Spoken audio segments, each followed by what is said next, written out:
चलो दूसरा एक्सपेरिमेंट लेते हैं। यहाँ पर मैं लिख लेता हूँ second example, consider a random experiment, consider a random experiment of tossing 3 fair coins, 3 coins हमको टॉस करना है।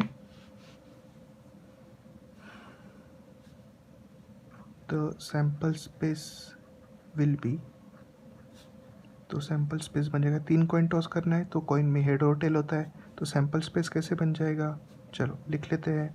सैम्पल स्पेस बनेगा, 3 बार कॉइन टॉस किया तो 3 बार हेड आ सकते हैं, तीनों भी कॉइन में हेड हेड हेड। दूसरी बार हो सकता है हेड हेड टेल, तीसरी बार हेड टेल हेड, चौथी बार आ सकता है हेड टेल टेल, देन उसके बाद में आ सकता है टेल हेड हेड, देन उसके बाद में टेल हेड टेल, देन उसके बाद में टेल टेल हेड, और लास्ट में आ सकता है टेल टेल टेल। तो ये हो गया सैम्पल स्पेस, मतलब इतने आउटकम हमारे आ सकते हैं, इसमें से कोई भी एक आउटकम आएगा। देख लेते हैं, 8 आने चाहिए, 3 कॉइन है तो 2 का पावर 3, मतलब 8 आने चाहिए, 1 2 3 4 5 6 7 8, मतलब बराबर है। ठीक है, इसको हम कुछ वेरिएबल दे देते हैं, जैसे इसको W1, इसको दे देते W2, इसको दे देते W3, ये हो गया W4, ये हो गया W5, W6, W7 and W8। तो आगे में हम W से रिप्रेजेंट करेंगे। ठीक है, तो ये हो गए हमारे सैम्पल स्पेस। अब अगर मैं इसको लिखूँ सो दैट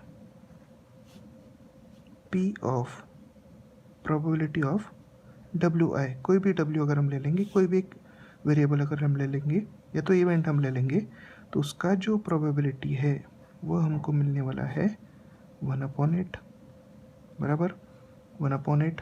तो I की वैल्यू कहाँ से कहाँ हो सकती है, तो I की value will be 1 2 up to 8। ठीक है, तो अब ये हमारा सैम्पल स्पेस बन गया है। आगे में हम इसको थोड़ा सा एक्सप्लेन करते हैं, तो कुछ ऐसी चीज़ लेते हैं जिससे कंडीशनल प्रोबेबिलिटी थोड़ी सी वेरीफाई हो। ठीक है, तो मैं यहाँ पर लिखते जाता हूँ, now suppose that the same experiment is performed by another person, किसी और ने एक्सपेरिमेंट परफॉर्म किया, another person, and nothing is known about outcome, nothing is known about outcome, क्या आने वाला नहीं पता।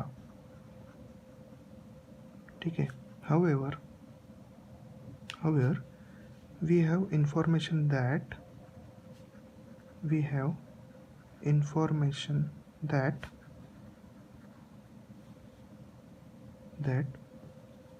he obtain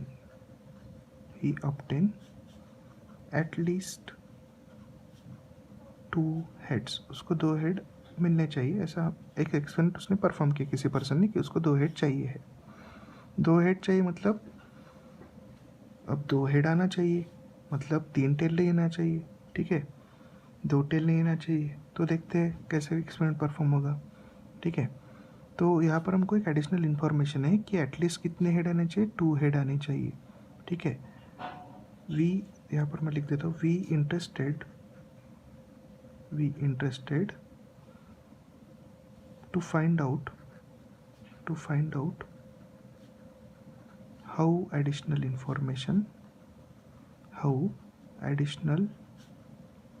information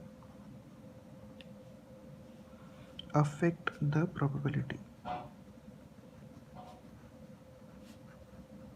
affects the probability। ठीक है, चलो तो इवेंट ले लेते हैं, लेट यहाँ पर लिख देता हूँ let A capital A, let capital A, let capital A is event where we get at least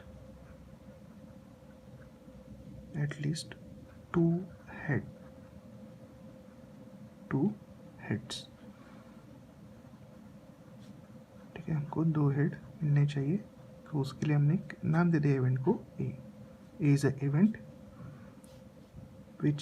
from which we get at least 2 heads। ठीक है, देन तो अब इसको अगर हम लिखते हैं, अगर ये हो जाता है has happened, then outcome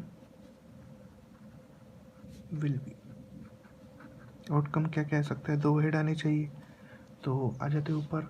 2 head आने के लिए आउटकम क्या क्या होंगे, तो यहाँ पर आप देखो 2 हेड कहाँ दिख रहा है, एटलीस्ट बोला है, एटलीस्ट 2 हेड, एटलीस्ट 2 हेड मतलब कम से कम 2 हेड, मतलब 3 हेड भी चलेंगे, तो कम से कम 2 हेड यहाँ पर है, मतलब W1, कम से कम 2 हेड मतलब W2 भी चलेगा, कम से कम 2 हेड W3 नहीं, हाँ चलेगा, W3 भी चलेगा हमको, ठीक है, W3 भी चलेगा, कम से कम 2 हेड, एटलीस्ट 2 हेड, और 2 हेड कहाँ पर है, यहाँ ये नहीं चलेगा, W4, W5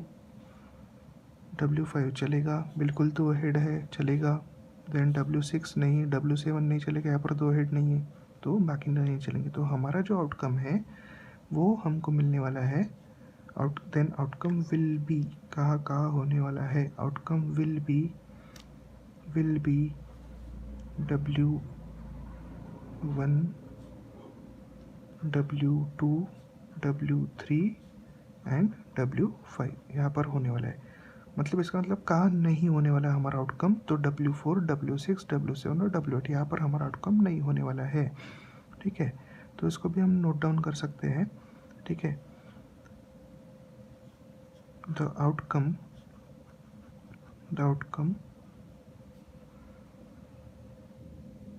could not have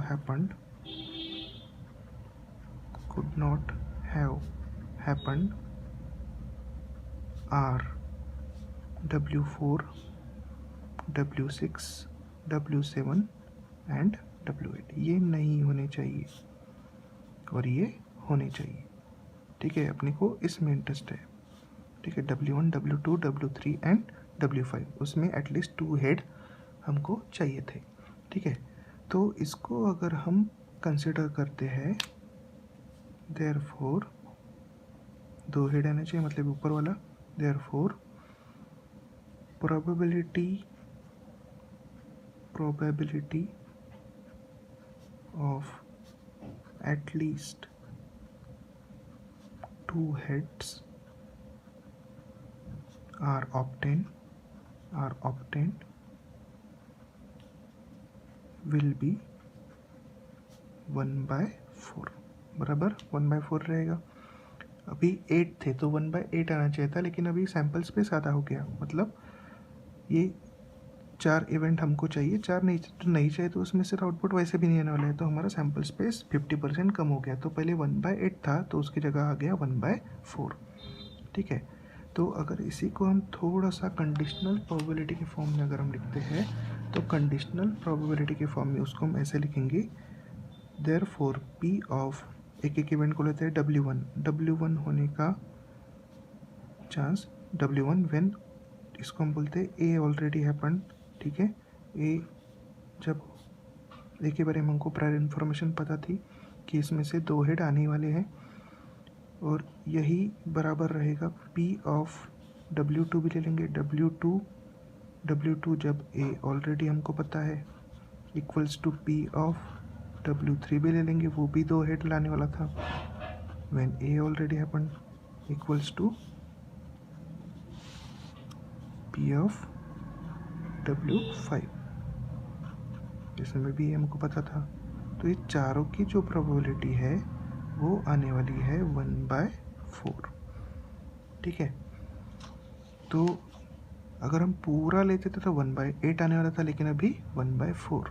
तो ऑब्वियस सी बात है हमारा काम आसान हो गया एज़ कम्पेयर टू पहले कंपैरिजन में, पहले के हिसाब से। ठीक है, 1/8 के कंपैरिजन में 1/4 हमको प्रोबेबिलिटी जल्दी मिल जाएगा।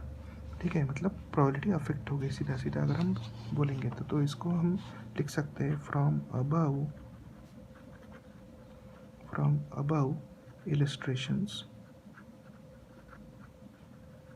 we observed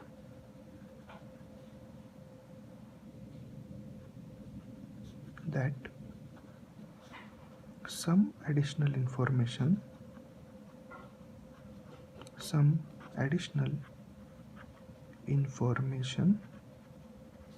may change the probability of happening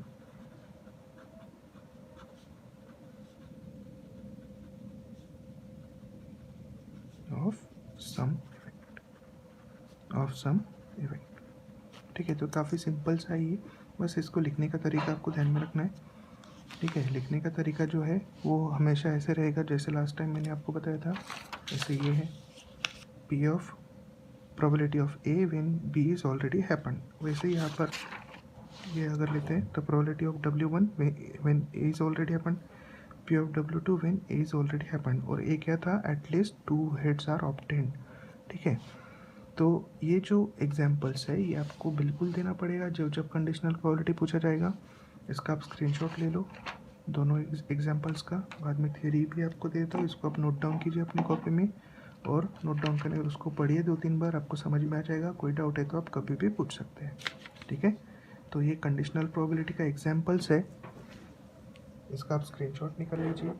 इसको मैं प्रॉपर तरीके से दिखा देता हूँ आपको।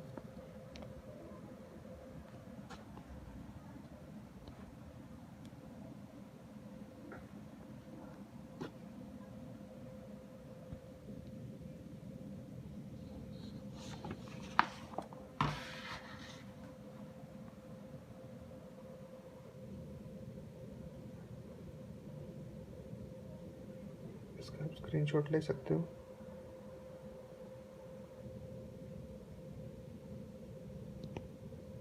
देन उसके बाद में इसे करने के लिए पर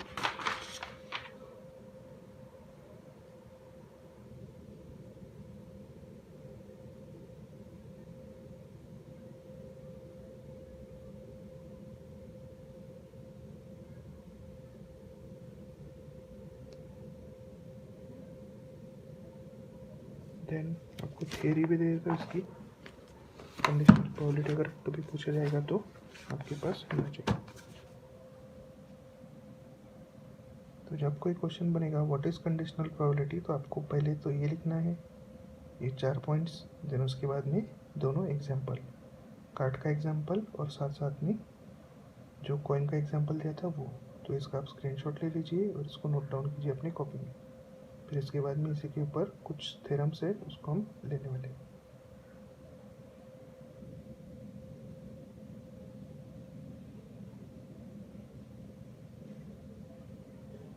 चलिए, तो thank you very much class, मिलते हैं नेक्स्ट लेक्चर में।